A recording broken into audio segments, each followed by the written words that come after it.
요즘 전 세계는 엄청난 소용돌이 속에 빠져 어지럽게 요동치고 있는 것 같습니다. 기후변화로 인한 자연재해는 더 이상 낯설지 않은 모습입니다. 우리나라도 기후변화로 인하여서 농작물이 자라지 못하고 과실들이 유실됨으로 인해서 사과가 금사과가 되는 그러한 상황에 우리가 마주대하고 있습니다.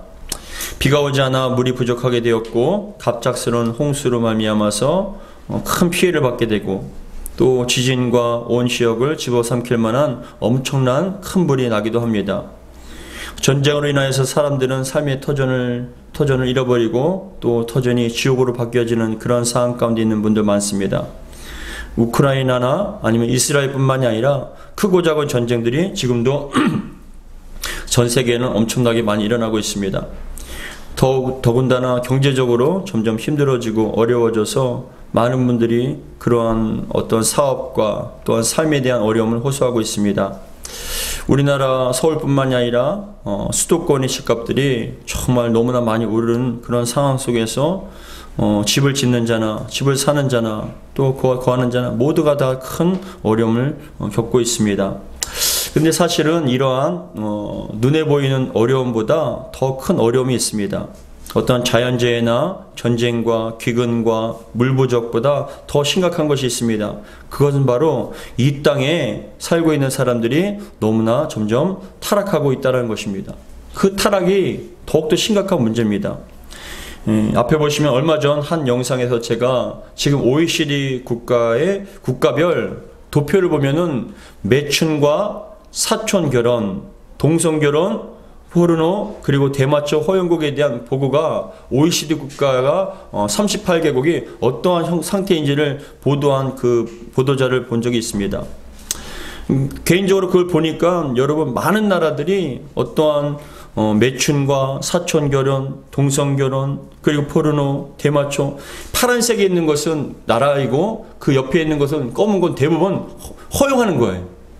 파란색은 금지한 것인데 대부분 나라들이 다 금지하지 않고 다 허용이 되는 거예요. 다음 그림 보시면은 또 슬로바니아부터 시작해서 다 거의 파란색이죠. 허용하고 있다는 거예요.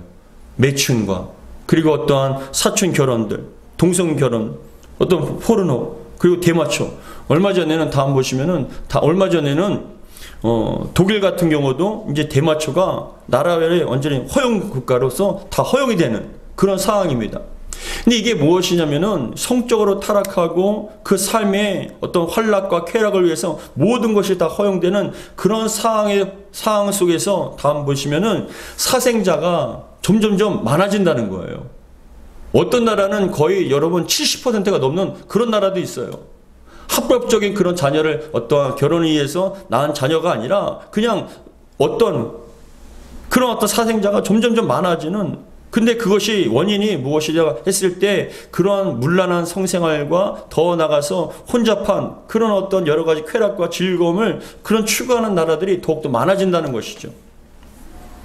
또 여러분 결국은 여러분 중국이 아편 전쟁으로 인해서 얼마나 많은 중국인들이 여러분 피해를 보고 얼마나 큰 나라적으로 손해를 보고 무너졌습니까? 그런데 지금 점점 합법화가 되고 우리 대한민국도 마찬가지예요. 이제는 더 이상 마약 청정국이 아니에요.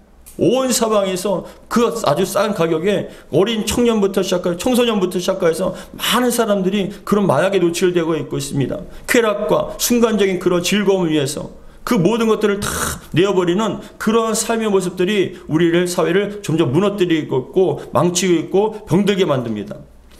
근데 더 심각한 것은 각 나라의 차별금지법이 통과가 되어 있습니다. 근데 그런 차별금지법이 통과가 되었는데 이건 뭐냐? 정치, 경제, 사회, 문화 등 모든 생활 영역에서 자유를 준다는 거예요. 차별을 두지 않고 자유를 준다는 겁니다. 근데 결국은 두 가지예요. 성과 종교예요. 근데 그 종교 가운데서도 무엇이 집중적으로 지금 역차별이 당하냐? 기독교예요. 다음 그림 보십시오. 보면은 어렸을 때부터 미국에 같은 경우도 유럽도 마찬가지예요. 유치원 때부터 성교육을 가르치는데 그 교과서에 뭐라고 얘기하냐면 학문 성교. 유치원 교과서에. 그리고 남자가 여자가 되는 법, 여자가 남자가 되는 법. 이런 것들을 유치원부터 계속 가르치는 거예요.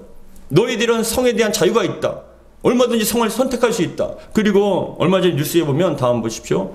예, 얼마 전에 미국의 한 도시에서 보면은 어렸을 때부터 그런 어떠한 성에 대한 것을 가르칠 뿐만이 아니라 법이 통과가 됐는데 무슨 법이냐면 그겁니다. 12살이 되면 자기의 성을 결정할 수 있다는 거예요. 자기의 성을 결정할 수 있다는 거예요. 그래서 자기가 여자로 태어나도 남자로 살 수 있고 남자로 태어나도 여성으로의 삶을 자기가 공개적으로 12살 때 그 선택하여서 그렇게 살 수 있게끔 만든 법이 통과가 됐습니다. 그거에 대해서 지금 미국의 교회를 중심으로 해서 난리가 났습니다. 그거에 대해서 막 항의를 하고 하는데 다음 보십시오. 근데 한 여성분이 아이를 둔 어머니가 얘기하기를 12살까지 미국에서 12살까지의 아이들은 술과 담배나 그런 것들을 팔지 못하는 거예요. 사지 못합니다. 미성년자이기 때문에. 그런데 하물며 자신의 인생을 갖다가 결정할 그런 12살이라는 어린 나이에 자신의 성을 결정한다는 건 이건 너무나 큰 죄악이다. 그거에 대해서 항의를 한 겁니다. 근데 그 교회 중심에 목사님이 계시는데 보시면 다음에 이 목사님이 다음에 보시면은 목사님이 이야기하기를 지금 엄청나게 심각한 상태라는 거예요. 그런 차별금지법으로 인하여서 성적으로 모든 것에 대해서 얘기를 하는데 이제 교회에서 성에 대해서 얘기를 하면요 그것을 불법이에요. 성경에서 나와서 하나님의 섭리와 참조의 성리 그거에 대해서 얘기를 하면요 그건 불법이기 때문에 신고를 하면은 그 목사가 감옥에 가거나 아니면 벌금을 내야 됩니다. 다음 그림 보시면 근데 그 목사가 얘기하기를 뭐라고 얘기하냐면 지금 여러분 심각하대요. 여성이 남자가 자기는 여자라고 얘기를 하면서 그냥 자기는 여성이라고 주장하면서 여러분 여성이 있는 그런 라커룸이라든지 화장실은 얼마든지 갈 수 있다는 거예요. 심지어는 여러분 다음 보시면은 스포츠에서 자기가 남성인데 자기 여자라고 얘기를 하면서 스포츠에 자기 여자로서 여성이 가는 그런 사이클 대회에 나가서 우승을 한 거예요. 남자가. 자기 여성이라고. 다음 그림 보시면 더 심각한데 격투기를 하는데 한 남성이요. 자기가 여성이라고 얘기하면서 여성들만 나가야 하는 대회에 나가서 그 여성들을 두들겨 패는 거예요. 패니까는 머리가 한몰이 되어서 여러분 엄청나게 고통을 당하는 거예요. 그래서 우승한 거예요. 다음 그림 보십시오. 심지어는 골프를 해서도 자기가 남성인데 남성이 골프를 치면 훨씬 멀리 날아가지 않습니까? 근데 뭐라고 얘기하냐면 자기는 여성이라고. 그 여성 대회에 나간 거예요. 그래서 우승을 해버렸어요. 근데 그것을 차별금지법으로 인하여서 어떤 것도 제지할 수 있는 법적 근거가 없는 거예요. 자기는 여성이라는 거예요. 자기는 여성이기 때문에 자기는 여성의 대회에 그걸 막을 수 있는 방법이 없어요. 모든 게 여러분 지금 무너지고 있습니다. 근데 심각한 것은 외국의 문제뿐만이 아니라 우리 대한민국에도 지금 엄청난 성적 타락과 문제가 지금 비일비재 일어나고 있어요. 지방뿐만 아니라 서울에도 지금 이번에도 코어 축제로 인하여서 다음 보십시오. 다음에도 여러분 지금 영국에서도 어떤 일이 벌어지냐면 밖에 나가서 성경을 읽는 것만 해도 저 사람 전도한다고 길거리 전도를 못하게 만든 거예요. 성경을 읽고 소리내어서 읽으기만 해도 다음 보십시오. 그래서 여러분 사람들이 경찰한테 신고하면 경찰이 와서 잡아가요. 기독교의 나라가 지금 이런 상태예요. 기독교로 인하여서 사람들 대부분 소수의 사람들은 이 영국이란 이 땅이 정말 하나님의 태양의 제국으로서 얼마만큼 하나님의 큰 은혜를 받았는지에 대해서 한탄하고 있어요. 교회가 점점 텅텅 비어가고 있습니다. 세상은 점점 영국의 사람들은 점점 세상을 닮아가고 있고 쾌락을 추구하고 있습니다. 그 속에서도 차별금지법으로 종교에 대해서 전도에 대한 그런 것을 금지해버리는 거예요. 다음 보십시오. 전도를 하는데 여러분 그 얘기를 하는데 여러분 그 사람을 끌고 경찰들이 데리고 가는 거예요. 다음 보십시오. 영국에 이런 일이 벌어지고 또 다음에 미국에서도 또 벌어져요. 한 여성이 그 공원에서 말씀을 읽고 있는데 약간 소리내서 있는데 누군가가 와서 신고를 한 거예요. 저 여자가 전도한다고 강요한다고. 그러니까 경찰이 와서 여러분 그 성경을 읽고 있는 여인을 붙잡아 체포를 한 거예요. 그 여성은 감옥에 가거든지 아니면 벌금을 내든지 그렇게 바로 해 앞에서. 미국이 여러분 기독교 나라 아닙니까? 하나님께서 세우신 청교도가 세운 그런 하나님의 나라 아닙니까? 다음 보십시오. 이거에 대해서도 복음전도에서 찾고 있는 거예요. 근데 다음 보십시오. 근데 이게 뭐냐? 외국의 문제가 아니라 지금 우리 대한민국의 문제라는 거예요. 여러분 심각합니다. 이번에 코어 축제를 하는데 이 사람들을 뭐라고 하냐면 자기들은 성적인 자유가 있다는 겁니다. 부끄럽지 않다는 겁니다. 이거에 대해서 알려주어야 된다는 겁니다. 그러면서 자기들은 여러분 자기는 여자라는 거예요. 다음 봐보십시오. 그러면서 사람들한테 이런 어떤 여러 가지 어떤 동성적인 연애와 그런 어떤 그런 쾌락과 즐거움하는 것들이 전혀 부끄러운 것이 아니라 권장할 것이고 이건 자유다. 이건 누구든지 선택할 수 있는 자유다라는 그런 미명하에 여러분 사람들이 이런 것들에 대해서 이 소돔과 같이 음란함이 가득 찬 다음 보십시오. 그래서 여러분 이렇게 모습 입고 자기는 여성이라는 거예요. 자기는 여성이기 때문에 부끄럽지 않다는 겁니다. 학문 성교가 얼마만큼 즐거운지. 근데 여러분 이 차별금지법이 보십시오. 차별금지법이 2007년도에 발의를 했어요. 각 정부 때마다 이 차별금지법을 통과시키려고 합니다. 근데 다음 봐보세요. 더 심각한 게 뭔지 아세요? 이게 뭐냐면은 신학교예요, 여러분. 신학교. 기독교 우리 이 목회자를 양성하는 신학교라고요. 근데 이 신학교 채플 시간에 어떻게 하냐면은 예수님이 동성연애자예요. 그러면서 열심히 전도하는 사람한테 그것을 여러분 그 사람한테 전도한다고 그 사람한테 뭐라고 하냐면 너는 왜 자유를 갖다가 뺐냐? 왜 여성의 성에 대해서 왜 그렇게 가르치냐면서 예수님이 여러분 그 다음 봐보세요. 그 전도하는 사람을 가서 때린다는 거예요. 너는 옳지 않다라고. 신학교에서 이걸 가르쳐요. 신학교에서. 그런 신학에 물든 사람들이 여러분 이 강단에 와서 여러분 무슨 설교를 하겠어요? 성경에서 분명히 동성연애든지 정말 어떤 하나님 앞에 죄악이라든지 그런 것에 대해서 담대히 선포해야 되는 그런 사람들이 여러분 입을 막아버리고 그것에 물들어 버리는 거예요. 그러면 여러분 대한민국에 미래가 있습니까? 소돔성이 왜 망했습니까? 불과 여왕으로 왜 멸망을 당했습니까? 노아의 시대 때 여러분 사람들이 정말 태어나면서 악하고 하나님을 대적하는 그런 모습을 보고 한탄하시며 물로 심판하셨을 때 다음 보십시오. 그 교회 여러분 그 동성애를 여러분 상징하는 그 무지개 색깔을 걸어놓는 거예요. 우리 예수님은 동성연애자다. 동성연애자다는 거예요. 동성이다. 이게 얼마만큼 아름답냐? 평화롭지 않냐? 다 수용하는 거 아니냐? 그렇게 가르치고 있는 거예요. 여러분 그것을 듣는 사람들 그 말씀을 제대로 선포하지 못하고 여러분 가운데 누군가가 그 박 목사 그렇게 그거에 대해서 죄악이라고 그렇게 선포한다 얘기하면 여러분 끌려가는 거예요. 감옥에 가든지 벌금을 내든지. 근데 그게 지금 일반화가 돼버린 거예요. 그 미국이라는 하나님 나라의 땅에 여러분 그러한 성적 타락과 그런 마약과 온갖 그런 돈에서 노예가 되어서 쾌락과 즐거움에 여러분 노예가 되었을 때 무너지고 있는 거 아닙니까? 우리 대한민국도 남의 얘기가 아니에요. 저는 요번에 다음 그냥 넘기십시오. 다음에 이거 놔두십시오. 그냥 놔두십시오. 요번에 40일 작정 저녁 기도회를 하면서 이제 거의 30일 동안 간절한 마음을 기도했어요. 회복을 위해서 기도했어요. 회복을 놓고 기도했습니다. 하나님 개인의 영성과 또한 가족의 회복을 위해서 교회와 나라와 민족을 위해서 회복을 위해서 간절한 마음을 기도한 거예요.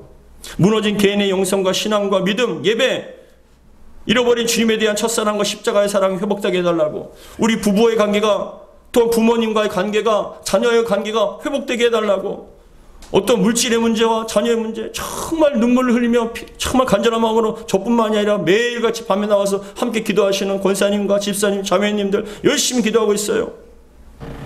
근데 이렇게 회복을 놓고 기도하다 보니 여러분 결국은 부흥이 임해야 된다는 결론에 드는 거예요. 부흥이 임해야 된다는 거.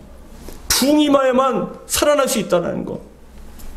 여러분 오늘은 진정한 치유와 회복을 가져다주는 부흥이 과연 무엇인지를 함께 우리 나누고자 합니다. 부흥이 어떤 의미인지 그리고 진정한 부흥이 임하게 되면 어떤 역사가 나타나는지 함께 살펴보고자 합니다. 바라기는 진정한 부흥이 여러분 심령 가운데 가정 가운데 우리 교회 가운데 임하기를 주의 이름으로 축복합니다. 여러분들은 부흥이라는 단어를 들으면 가장 먼저 생각나는 게 어떤 이미지입니까? 부흥하면 뭐가 생각나시죠? 부흥하면 여러분 어떤 게 생각합니까? 많은 교회와 성도님들이 기도할 때 하나님 이 나라에 부흥을 주시옵소서. 우리 가정에 부흥을 주시옵소서. 우리 교회에 부흥을 주시옵소서. 우리의 심령에 부흥을 달라고 간절한 마음으로 기도합니다. 근데 그 부흥을 말할 때 우리가 가장 많이 떠오르는 이미지가 뭐냐? 숫자예요. 숫자가 많아지는 걸 부흥이라고 생각합니다. 그리고 크기가 커지는 것, 규모가 커지는 걸 부흥이라고 생각하거든요. 작은 교회가 성장하여서 커지는 것, 그 부흥이죠. 적은 숫자의 성도가 많이 숫자가 되는 게 부흥이죠. 작은 상가에서 아름답고 큰 교회 예배당을 짓는 것, 그것도 부흥이에요. 그건 여러분 부흥이 아니라는 얘기 아니에요. 부흥입니다. 근데 중요한 것은 그런 눈에 보이는 숫자나 크기만 부흥이 아니라는 거예요. 그것만 부흥에 해당되는 게 아니에요. 진정한 부흥이란 무엇이냐? 부흥이라는 건 여러분 잘 들으십시오. 진정한 부흥이란 한자로 다시부 흥할 흥이에요. 다시부 흥할 흥, 다시 흥한다는 거예요. 그 한자적인 의미로 영어로는 리바이벌이라는데, 즉 부흥이라는 것은 쇠퇴했던 것이 다시 일어나다, 더 나가서 죽었던 것이 살아난다는 게 바로 부흥이에요. 여러분, 우리는 원래 죽었던 사람들 아닙니까? 근데 주님께서 역사하심을 통해 우리가 신앙이 영원히 살아난 거 아닙니까? 그게 부흥이에요. 쇠퇴했던 것들이 다시금 회복되는 게, 그게 부흥이라고요. 고린도전서 6장 14절 우리 같이 한번 읽어보겠습니다. 시작.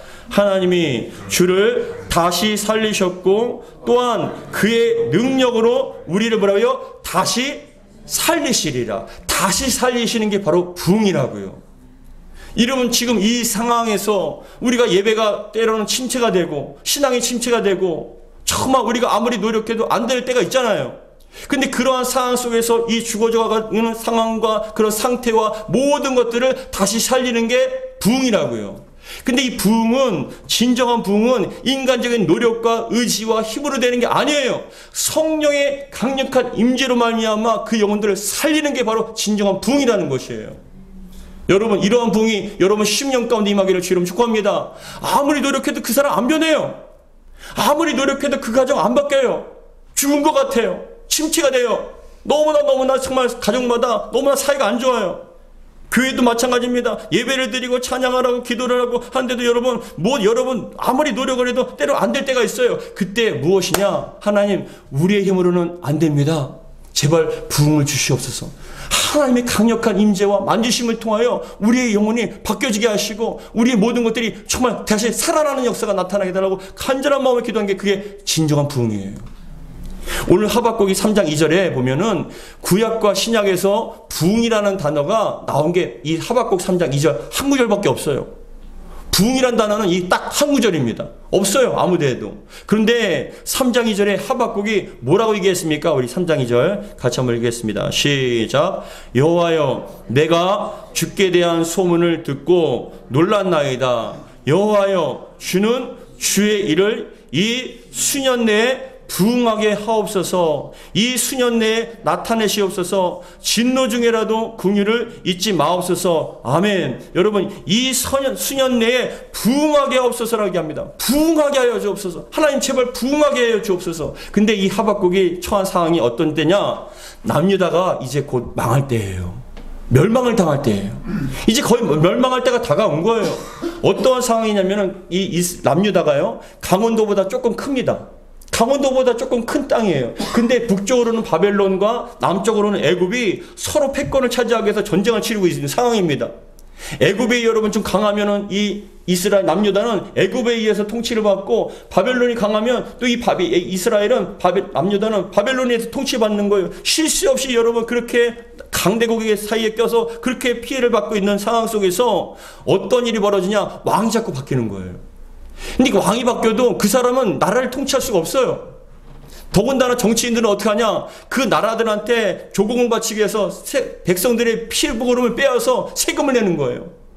정말 강력한 세금 정책으로 인해서 사람들이 여러분 골수까지 빼는 거예요. 그래서 그 조공을 바칩니다. 근데 그것만 바치냐? 자신들이 사익을 위해서 여러분 그런 세금들을 더 받아서 더 이득을 취하는 거예요. 백성들은 죽든 살든 상관없어요. 자신들이 배만 키우면 되는 거예요. 그게 바로 정치적인 상황이었고요. 군사적인 상황뿐만이 아니라 종교인들은요, 지금 모두 하나님의 이름을 부르지만 그들은 여러분 바알과 아세라와 그리고 바벨론 신과 애굽의 신, 온갖 잡신들을 다 부르면서 여러분 성적으로 타락하고 영적으로 타락한 그런 상태예요. 암울한 상태입니다. 어떤 것도 희망이 없어요. 하나님 편에 선 몇 명의 사람과 이 하박국은요, 간절한 마음으로 기도하는 거예요. 하나님, 이 땅에 소망이 없습니다. 이 땅에 아무리 인간이 노력해도 정치적으로나 군사적으로나 아무리 애쓰고 힘써도 이 땅에 회복될 기미가 없습니다. 이 죄악의 땅, 심판을 당할 수밖에 없는 이 땅, 하나님 살릴 수 있는 방법은 부흥밖에 없습니다. 하나님 임하여 주셔서 제발 살려달라고 부흥을 간절한 마음으로 간구하는 게 바로 오늘 본문의 상황인 거예요. 기도해요. 하나님 부흥을 주시옵소서. 사랑하는 성도 여러분, 이 부흥이라는 단어가 히브리 원어로는 하야라는 단어인데, 이 하야는 뭐냐? 뜻이 살게 하다, 다시 살리다라는 뜻이 있어요. 소생하게 한다. 이거 뭐냐? 인간의 힘으로 안 되는 거예요. 죽을 수밖에 없는 상황, 죽어있는 상황에 하나님의 강권적인 권능과 능력으로 그 영혼을 살리고 그 상황을 변화시키고 쇠퇴했던 상황을 살려주시는 게 바로 진정한 부흥이라고요. 함께 기도하기 원합니다. 주여, 부흥을 주시옵소서. 주여, 정말 부흥을 주시옵소서. 소망 없는 죽음의 그늘이 가득 찬 이 시대, 지금 잘 살고 있는 것처럼 보입니까? 여러분 잘 살고 있는 것처럼 보여요? 이 시대에 여러분, 이것이 여러분 통과가 되면, 그리고 또 이 땅에 우리 다음 세대뿐만이 아니라 교회가 죽을 뿐만이 아니라 교회가 죽게 되면 소망이 없는 거예요. 하나님의 영광이 없기 때문에 떠나가 버립니다. 성적으로 타락해서 소돔과 고모라와 같습니다. 경제적으로 힘들다고 하지만 돈의 노예가 되어서 돈을 위해서라면 여러분 모든 걸 다 바쳐요. 근데 그 돈 번 이유가 뭡니까? 자신들의 쾌락을 위해서 마약하고 즐거움을 추구하면서 그렇게 살아가는 그 땅에 여러분 소망이 있습니까? 주여, 정치적으로 여러분 정치인들이 잘 뽑히면, 아니면 어떤 정치가가 되면 됩니까? 아니요. 이 땅엔 여러분 그런 걸로 되는 게 아니에요. 하나님의 부흥이 마셔야 됩니다. 세계적으로 기독교 역사 가운데 가장 큰 부흥의 역사가 바로 평양 대부흥운동이에요. 1907년 평양에서 일어났던 대부흥. 세계 기독교 역사 부흥의 여러 가지 부흥들이 있었는데 그것을 연구하시는 목회자와 그리고 어떤 사역자들이, 신학자들이 가장 집중해서 본 게 바로 1907년 평양 대부흥이에요. 근데 이 대부흥운동이 어떻게 되냐면 다음 봐보십시오. 1903년과 7년과 9년에 원산 부흥운동, 평양 대부흥운동, 그리고 백만인 구령운동이 있었는데, 여러분 이 평양 대부흥운동은 어떻게 되냐? 1907년 1월 2일부터 1월 15일까지 2일부터 15일까지 말씀 사경회를 한 거예요. 근데 이 말씀 사경회가 뭐냐? 그때 당시에 사람들한테 간절한 마음으로 14일 동안 여러분 장대현 교회에 모여서 우리 열심히 전도하자, 말씀 듣고 기도하자. 그래서 여러분 말씀 사경회를 한 거예요. 오전 새벽에는 새벽 기도하고, 오전에는 성경 공부하고, 또 기도회하고, 오후에는 노방전도하고, 또 저녁 집회로 모였어요. 14일 동안 이걸 한 거예요. 근데 이 14일 동안 저녁 새벽에 오전 성경 공부, 오후에는 여러분 기도회, 또 오후에는 노방전도, 저녁에 기도회 열심히 했는데 13일이 되는 날까지 아무런 열매가 없는 거예요. 어느 누구도 그거에 대해서 은혜를 받지 못한 거예요. 그래서 정말 이렇게 해서는 안 되겠다라고 생각해서 이기람이라고 장대현 교회의 목사가 있었습니다. 근데 이기람이 원래 그레엄리라는 외국 선교사예요. 우리나라 이름으로 이 길함인데, 이 목사님이 정말 작정하고 기도한 거예요. 우리가 기도합시다. 이렇게 하면 안 됩니다. 이 귀중한 시간을 여러분 이렇게 보내서는 안 됩니다라고 간절한 마음으로 여러분 14일 저녁부터 기도해서 15일까지 새벽까지 계속 철야 기도를 하고 또 기도를 하는데, 이대로 끝나면 안 된다고, 제발 부흥을 달라고 기도하는데, 여러분 마침 그 시간에 어느 장로님이 딱 나오셔서 회개하기 시작한 거예요. 그게 바로 길선주 장로님이에요. 길선주 장로님이 뭐라고 고백했냐면은, 내가 사실은 작년에 은혜를 받아서 작년에 내 친구가 죽는데 그 친구가 자신의 재산을 잘 처리해달라고 $100를 맡겼답니다. 그 당시에 120년 전에 $100면 어마어마한 돈이거든요. 근데 그 돈을 맡기면서 자기 가족을 좀 돌봐주고 제발 내 모든 잘 처리해달라고 길선주 장로님한테 맡겼는데, 그 장로님이 돈을 보니까 욕심이 나서 그냥 자기가 쓴 거예요. 가져버린 거예요. 아무렇지도 않은 척, 교회 장로님인데 아무렇지도 않은 척 그렇게 하다가 그 사경회를 통해서 성령 임하시니까 회개가 나온 거예요. 그 장로님이 양반이에요. 근데 그 당시 교회는요, 종과 신분이 낮은 분들도 있어요. 다 있어요. 근데 그 장로님이 교회의 장로님이 뿐만이 아니라 양반인데 앞에 나가서 자신의 죄를 솔직하게 고백한 거예요. 회개했습니다. 이런 죄를 졌다고. 그러니까 여러분, 저쪽에서 어떤 사람은 전쟁통에 자기 아기를 죽이고 도망갔다고. 이쪽에서는 매일같이 아내가 병들었는데 밖에 나가서 술로 급 치료비를 갖고 술 먹었다고 사람들이 한 명씩 두 명씩 울면서 일어나서 회개하기 시작하는 거예요. 그러니까 그 안에 있는 사람들이 다 회개하면서 정말 마룻바닥을 두들기면서 통곡을 하고 막 애곡을 했습니다. 그게 바로 부흥의 역사예요. 놀라운 부흥의 역사가 나타났습니다. 그러니까 여러분, 엄청난 부흥의 역사가 그 성령께서 강력하게 역사하니까 사람들이 여러분 죄를 회개합니다. 사람들이 완전히 바뀌어진 거예요. 근데 하나의 에피소드가 있었는데 무엇이냐면은, 그렇게 장대현 교회에 오니까 사람들이 다 죄를 고백하더라라고 얘기를 한 거예요. 그래서 그 당시에 평양에 한 경찰관이 있었거든요. 방은덕 씨라고. 이 방은덕 씨가 그 장대현 교회 가면은 다 사람들이 죄인이라고 죄를 고백하더라. 그러면 무슨 생각을 했냐면 내가 그 장대현 교회 가서 죄인을 잡을 수 있겠구나, 실적을 올릴 수 있구나라고 방은덕 씨가 그 교회에 간 거예요. 자기는 믿는 척하면서 그 집회에 갔는데, 근데 여러분 그 당시에 목사님이 설교한 게 바로 천국 가느냐 지옥 가느냐, 죄를 회개하지 않으면 지옥 갈 수밖에 없다라는 것을 설교하는데, 여러분 이 방은덕 씨가 그 설교를 들으면서 여러분 마음에 성령이 마신 거예요. 그러면서 벌떡, 예배 중에 설교식에 벌떡 일어나면서, 그러면 목사님 저는 어떻게 하면 구원받을 수 있을까요? 그러면 저는 어떻게 죄산 받고 지옥 가지 않고 천국 갈 수 있을까요? 라고 울면서 소리를 질렀던 거예요. 그러면서 그 방은덕 씨가 경찰을 그만두고 은혜 받아서 자신의 고향에 가서 목회자가 되어서 교회를 세운 겁니다. 그게 지금 평안북도 맹산군에 있는 맹산교회라고 합니다. 맹산교회를 세운 거예요. 이게 부흥 아닙니까? 사람들이 돌아오는 거예요. 그렇게 굳건하게 닫혀있던 마음들, 신앙생활에도 변화되지 않고 가정의 변화가 없던 그 사람들에게 성령이 임하시고 부흥의 역사 나타나니까 사람들이 뒤집어지는 거예요. 아무리 말씀 듣고 기도하고 신앙생활 오래 했어도 변화되지 않는 사람들이 성령의 하나님의 부흥이 임하게 되니까 그 강건적인 역사로 말미암아 사람들이 뒤집어집니다. 변화가 됩니다. 거룩하게 됩니다. 그게 여러분 진정한 부흥 아닙니까? 자연적으로 사람들이 정말 주님 앞에 통곡하고 회개하며 여러분 간절한 마음 기도합니다. 그 뜨거운 불길이 여러분 남쪽까지 와서 많은 교회들이 세워진 거예요. 사랑하는 성도 여러분, 에스겔서 37장 9절에서 10절에 다음과 같이 얘기합니다. 같이 읽겠습니다. 시작. 또 내게 이르시되 인자야 너는 생기를 향하여 대언하라. 생기에게 대언하여 이르기를 주 여호와께서 이같이 말씀하시기를 생기야 사방에서부터 와서 이 죽음을 당한 자에게 불어서 살아나게 하라 하셨다 하라. 할렐루야. 살아나게 하라. 이 죽은 자에게 살아나게 하라. 여러분 이 죽음을 당한 자에게 불어서 살아나게 하라. 성령께서 생기가 여러분 수십년 가운데 이 마음을 통하여서 그 신앙과 믿음이 삶이 다시 한번 살아나는 역사가 나타나기를 주의 이름으로 축복합니다. 이게 부흥이에요. 이에 같이 읽겠습니다. 이에 시작. 이에 내가 그 명령한 대로 대언하였더니 생기가 그들에게 들어가매 그들이 곧 살아나서 일어나서 서는데 극히 큰 군대더라. 여러분 저는 이 말씀을 묵상하면서 이 하박국의 말씀을 한 주 동안 묵상하면서 하나님 제발 부흥을 주옵소서. 우리 세임한교회에 부흥을 주옵소서. 우리 가정 가운데 부흥을 주옵소서. 우리 자녀들에게 부흥을 주옵소서. 주님 정말 주님 앞에 통곡하고 회개하고 주님께 나아갈 수 있는 건 우리의 힘으로 안 되잖아요. 아무리 노력하고 아무리 권해도 안 돼요. 반발심만 생길 뿐이에요. 아무리 여러분 그렇게 해도 신앙생활 해도 안 변해요. 그 못된 습관들과 모습들이 안 변해요. 너무나 딱딱해서 안 변해요. 근데 여러분 부흥이 임하게 되면 어떻게 됩니까? 그 영혼이 살아나는 거예요. 회복되는 거예요. 치유가 됩니다. 주님 앞에 온전한 모습으로 정말 그리스도의 형상으로 나오는 겁니다. 그래서 우리는 중요한 건 부흥은 하나님의 전적인 주권적인 사역입니다. 그런데 우리는 할 수 있는 게 있어요. 무엇이냐? 부흥을 꿈꾸고 갈망하며 기도하는 거예요.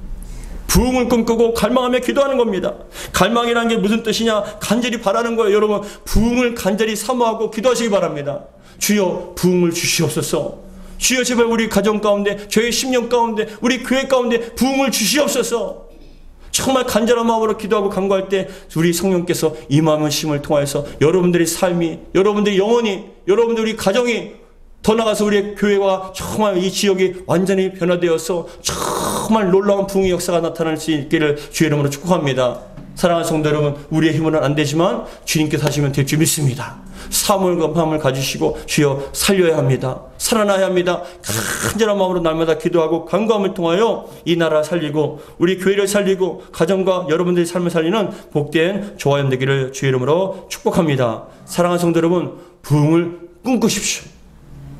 숫자적인 것도 크기도 꿈꾸고 기도하지만 더 나가서 그 영혼 제발 변화될 수 있도록. 그래서 저의 이번에 40일 작정 개인적으로 간절한 소망이 여러분들한테 많이 선포했습니다만, 하나님 이 교회가 정말 기도의 맛집 되게 하여 주시고 만민이 와서 기도하는 그 아버지의 집이 되게 해달라고, 병든 자 고통받은 자, 슬픔에 처한 자, 모든 아픈 자들이 다 주님 앞에 이 전에 나와서 기도하고 간구할 때 정말 주님 만남을 통하여 모든 영혼들이 변화되고 회복되고 치유가 되는 역사가 나게 달라고 간절한 마음을 기도하고 있습니다. 사랑하는 성도들은 마음을 합하여 같이 기도할 때 주님께서 그 필요한 영혼들, 방황하는 영혼들, 주님의 은혜가 필요한 영혼들을 보내주셔서 함께 치유되고 함께 영광을 돌리는 복된 은혜가 있기를 주의 이름으로 축복합니다. 꿈꾸십시오. 그리고 갈망하며 기도하기 원합니다.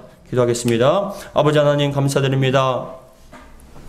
부흥이 임하여야 합니다. 주여 부흥을 주시옵소서. 우리의 심령 가운데, 우리 자녀에게, 우리 교회에게, 가정 가운데, 이 지역에게 부흥을 허락하여 주옵소서. 정말 점점 성적으로 타락하고 마약과 온갖 쾌락과 즐거움들이 정말 돈의 노예가 되어서 사람들이 정욕과 욕심대로 살아가고 있습니다. 하나님을 대적하고 비난하며 정말 하나님께서 기뻐하시지 않는, 하나님께 진노하시는 모습으로 살아가고 있습니다. 주여 간절한 마음을 기도합니다. 정말 부흥을 주시옵소서. 이 오산 땅에 부흥을 주시고 우리 세만교회 부흥을 주시고 우리 사는 성도들의 가정 가운데 심령 가운데 부흥을 허락하여 주시옵소서. 우리 주 예수 그리스도로 기도하옵나이다. 아멘.